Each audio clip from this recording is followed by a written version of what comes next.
This is not just about rum.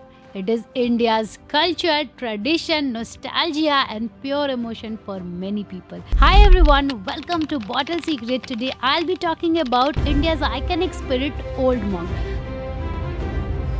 whose real magic does not lie in the bottle, but it lies in its fascinating stories.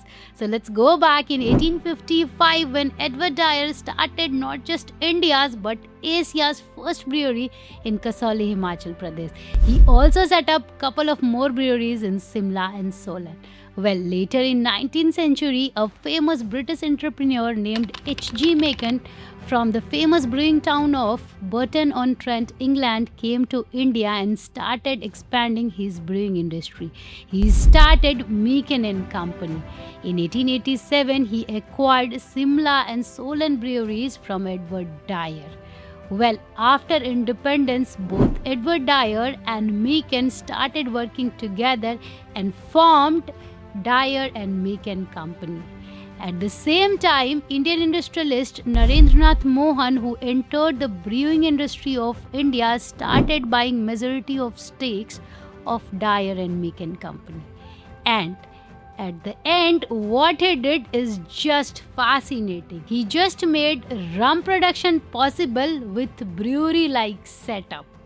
Well, in 1954, he launched Old Monk. Later, Dyer and Macon Company was renamed as Mohan Macon Company and led by Vedratan Mohan and Kapil Mohan, who were the elder and younger son of Narendranath Mohan.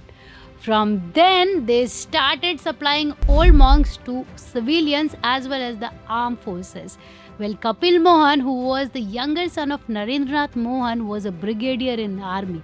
So he started the distribution of Old Monk to army canteens. And in very soon, Old Monk became so popular that at its peak, it became one of world's most famous dark rum. The name Old Monk is believed to be inspired from the disciplined life of Benedictine monks who were historically known for brewing alcoholic beverages in European monasteries.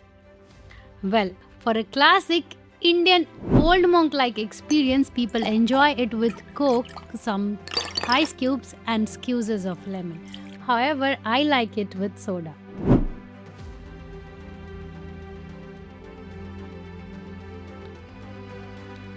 Definitely, this is a strong rum, so I have added more soda to get a smooth finish. Well, cheers to Bottle Secret. Well, if you are a beginner, then you should definitely try this with soda or Coke because this is dark and strong rum.